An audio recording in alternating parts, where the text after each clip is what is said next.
Family, સ્વાગત છે નવા વ્લોગમાં। કેમ છે બધા? મજા જશું તો ફરી એક વ્લોગ ચાલુ કરી દીધો છે આપણે। અને આજે જવાનું છે આપણે તાલાળા, જ્યાં ભાગવત સપ્તાહનું આયોજન છે, મેંગો રિસોર્ટ છે ત્યાં। અને ત્યાં આજે તુલસી વિવાહ છે, એટલા માટે સાફા વાળવાના છે બે પક્ષમાં। તો અહીંયાથી ઓર્ડર હતો કે ભાઈ સાફા વાળવા માટે તમારે આવવું જોઈએ। તો આપણે દરરોજ જતા હોય એટલે આ સમયે તો આપણે જવું જ પડે। તો મળીએ આગળ વિડીયોમાં તાલાળા જઈને। તો આપણે બધાને સાફા વાળી દીધા છે અને વરઘોડો હવે નીકળી ગયો છે। આજે તુલસી વિવાહ છે એટલે વરઘોડો નીકળી ગયો છે ને હું તમને બતાવું કે કેટલા સાફા વાળ્યા છે આજે।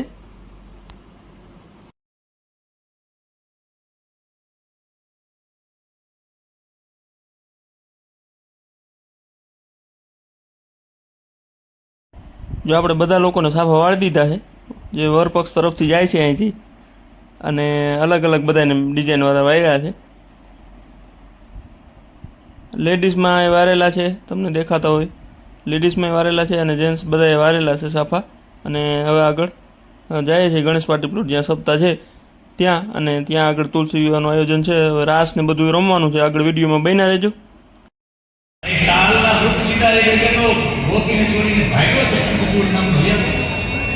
બલરામજી રોકા ગયા, કૃષ્ણ રોકા તમ અનુધાવત ગોવિંદ યત્ર યત્ર સુધાવતી, જ્યાં જ્યાં કૃષ્ણ પણ પાછળ એક પુસ્તિકામાં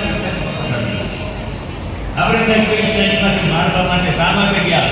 શંખ એટલે વગાડવાનો શંખ, આમ કાનમાં રાખે તો ઓમ સંભળે, ઓમ ઓમ સુર એટલે સોગા ઓમ। અંદર હોલમાં તો પબ્લિકમાં એમ નથી, એટલે જો બારોબાર લાઈવ આપ્યું છે ટીવી સામે, તમે જોઈ શકો છો એ લાઈવ ટીવી છે।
વક્તા શ્રી ડૉક્ટર મહાદેવ પ્રસાદને પપ્પા સાફો વાળી રહ્યા છે અત્યારે।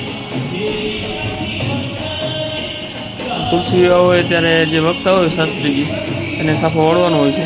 અને જો વરઘોડો કમ્પ્લીટ થઈ અને બધા અંદર આવી ગયા છે, અને હવે આગળ તુલસી વિવાહ શરૂ થશે।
મહાન ભાવ બધાને સૌનું સ્વાગત છે. પ્રિયા સાહેબ સહિત જે મહેમાન છે સૌનું સ્વાગત છે. ભૂપતભાઈ, મુન્નાભાઈ, ધ્યાન લઈને આપ જાણીએ સ્વાગત છે. તાલીમ સાથે દ્વારકાધીશને આપણે વધાવી લઈએ અને દ્વારકાધીશના લગ્નના જે શાસ્ત્ર સંબંધ સાથે થાય છે એ એકદમ માનીએ અને પ્રેમપૂર્વક આપણે પણ ધ્યાનના સમય મૂકીએ.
ફેમિલી, આજનો કાર્યક્રમ અહીં પૂર્ણ થઈ ગયો છે. આજ માટે એટલું જ છે. વિડીયો સારો લાગે તો લાઇક કરો, શેર કરો અને સબસ્ક્રાઈબ કરવા વિનંતી. મળીએ એક નવા વ્લોગમાં. ત્યાં સુધી આવજો. જય માતાજી.